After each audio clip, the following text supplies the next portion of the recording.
And now, your Storm Team 18 forecast. Weather from where you live. All right, a very chilly morning. You can see temperatures kind of ranging from the mid-40s to the upper 30s. At about 5:55, we hit 37 degrees this morning at the Purdue Airport. That is a record-setting low temperature on this June 11th. We have to go back to 1972 when we were at 39 degrees. When that was the old record. So this morning, a very cold start. We had have been having some problems with some the weather stations there in Frankfort, but they are in the mid-40s right now. 45 for Logansport, 45 up in Rochester. Nonetheless, high pressure right over the viewing area. What that's doing is sending down that cold air from above, giving us a very clear and very chilly start, so be sure to grab the jacket. But once the sun is up, things should start to warm up very quickly, as we can see very clear skies, not a cloud in sight. And you can kind of see the high pressure. You can see the kind of swirl with the surface wind. High pressure right about this area. We're getting those north winds in here, but that high will kind of linger with us throughout much of the day and give us a pretty nice one to get out and enjoy. At least the coolest day out of the next 10 days or the foreseeable future.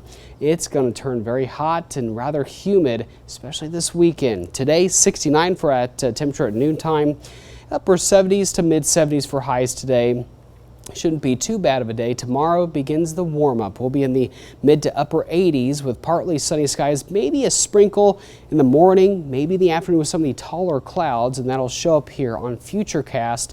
Note this morning, though, very clear, very calm wind for today. This is 12:30 after lunchtime, and then here comes the clouds for this evening going into the overnight hours. That's going to help us not get as cool tomorrow morning, but there are some of those minor sprinkles that could occur. We have a lot of dry air in place tomorrow morning, so it just might be virga, kind of evaporates before it hits the surface. But by tomorrow afternoon, Wednesday, 5 o'clock in the evening, some of those clouds may be big enough or strong enough to kind of support some more light rain or light sprinkles, but that'll head out of the area and will be clear for most of the day Thursday.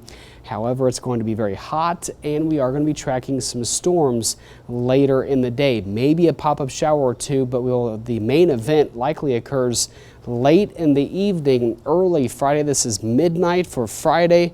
For late Thursday, a complex of showers and storms. This may shift a little north or south. We'll keep a very close eye on it. It's just kind of one of those storms that we get during the summer when we get these big ridge of high pressure systems. These storms kind of ride along that. So that's something we'll be watching very closely, and we're already underneath a marginal risk level 1 for most of the viewing area from Lafayette down to Attica, Covington to Peru. Damaging winds will likely be the main threat again Thursday night into Friday morning. We'll be watching for those storms, but 92 for Thursday, staying in the upper 80s for Friday, Saturday. Then we really turn up the humidity here. Very muggy Saturday, even more so on Sunday and Monday with highs in the mid to lower 90s. Maybe a few pop-up storms by early next week, but nonetheless still staying very hot with highs in the 90s.